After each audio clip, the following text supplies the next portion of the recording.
When day comes, we ask ourselves, where can we find light in this never-ending shade? The loss we carry, a sea we must wade. We've braved the belly of the beast. We've learned that quiet isn't always peace, and the norms and notions of what just isn't always just is. And yet the dawn is ours before we knew it. Somehow we do it. Somehow we've weathered and witnessed a nation that isn't broken, but simply unfinished. We, the successors of a country and a time where a skinny black girl descended from slaves and raised by a single mother can dream of becoming president, only to find herself reciting for one. And yes, we are far from polished, far from pristine, but that doesn't mean we are striving to form a union that is perfect. We are striving to forge our union with purpose, to compose a country committed to all cultures, colors, characters, and conditions of man. And so we lift our gazes not to what stands between us, but what stands before us. We close the divide because we know to put our future first, we must first put our differences aside. We lay down our arms so we can reach out our arms to one another. We seek harm to none and harmony for all. Let the globe, if nothing else, say this is true. That even as we grieved, we grew. That even as we hurt, we hoped. That even as we tired, we tried. That we'll forever be tied together, victorious. Not because we will never again know defeat, but because we will never again sow division. Scripture tells us to envision that everyone shall sit under their own vine and fig tree, and no one shall make them afraid.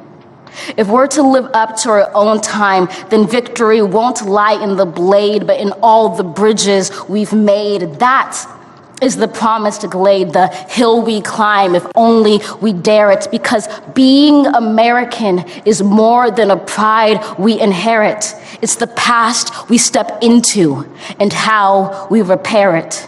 We've seen a force that would shatter our nation rather than share it, would destroy our country if it meant delaying democracy. And this effort very nearly succeeded. But while democracy can be periodically delayed, it can never be permanently defeated.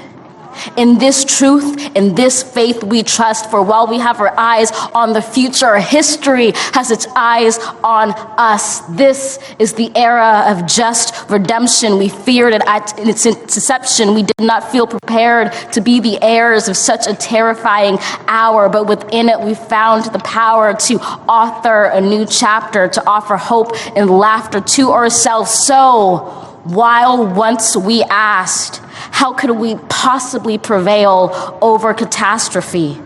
Now we assert, how could catastrophe possibly prevail over us?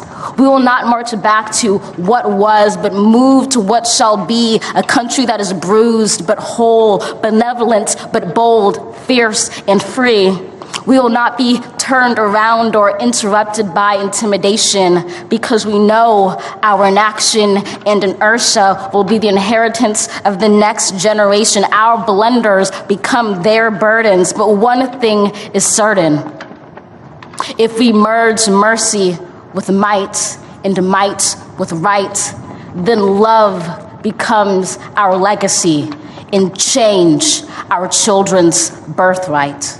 So let us leave behind a country better than the one we were left. With every breath from my bronze-pounded chest, we will raise this wounded world into a wondrous one. We will rise from the gold-limbed hills of the west. We will rise from the wind-swept northeast, where our forefathers first realized revolution. We will rise from the lake-rimmed cities of the Midwestern states. We will rise from the sun-baked south. We will rebuild reconcile and recover in every known nook of our nation, in every corner called our country. Our people, diverse and beautiful, will emerge battered and beautiful. When day comes, we step out of the shade, aflame and unafraid. The new dawn blooms as we free it. For there is always light if only we're brave enough to see it, if only we're brave enough to be it.